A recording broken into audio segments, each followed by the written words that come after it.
ពិភពលោកគេដឹងអស់ហើយអាទីនើពាក់ព័ន្ធនឹងរឿងដែលសម្ដែងគ្រប់យ៉ាងនេះគេដឹងអស់ហើយរឿងដែលសម្ដែងថៃមិញទី7ធ្នូនេះគឺដោយសារតែឯងហ្នឹងរៀបចំកម្មវិធី SEA Games ហ្នឹងអត់បានល្អ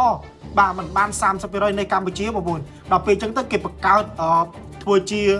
ខ្មែរនឹងឈ្លានពានវាជាមួយតិចទៀតវាប្រកាសថាមូលហេតុដែលវារៀបចំ SEA Games ហ្នឹងបានល្អដោយសារតែខ្មែរនឹងឈ្លានពានវារំខានវាបងប្អូនជាមួយវាចេញប្រកាសចឹងមិនយូរទេបាទហើយវាធ្វើជាជំរាបប្រជាជនហ្នឹងដូចទឹ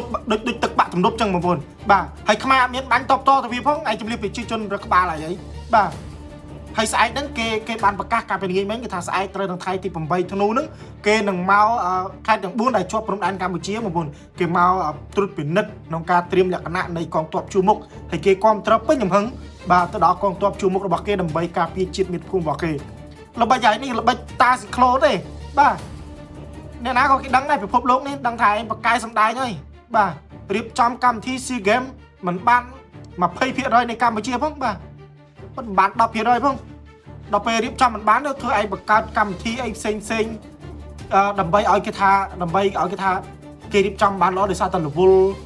រឿងព្រំដែនខ្មែរណារំខានវាបងប្អូនជាមួយទីវាចេញអញ្ចឹងបាទវាថាជាមួយទីវានិយាយថាផែនខ្មែរយើងនឹងខ្លាចចំណែនវាខ្លាចវាធ្វើ SEA Games នឹងល្អជាងវាទៅយើងនឹងទៅឈ្លានពានវា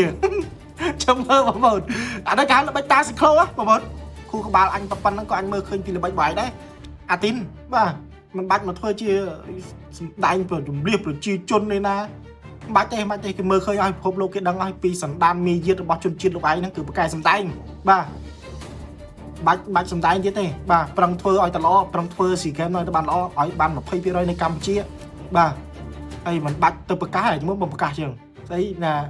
គេធ្វើមិនបានល្អហ្នឹងដោយសារតែខ្មែរឈ្លានពានមកវានិយាយចឹងបងប្អូនជឿខ្មែរមានបាញ់តបតទៅឯងមកគ្រាប់ផងតែមិនបានចេះទៅហ៊ានឯងមានរបួសឯរត់បុកដើមឈើរត់បុកគល់ឈើអីហ៎ហើយទៅហ៊ានឯងសិតតែសាក់អញ្ចឹងហ៎អានេះ Boost Strong ញ៉ាំ Boost Strong ឆ្ងាញ់ជាងគេ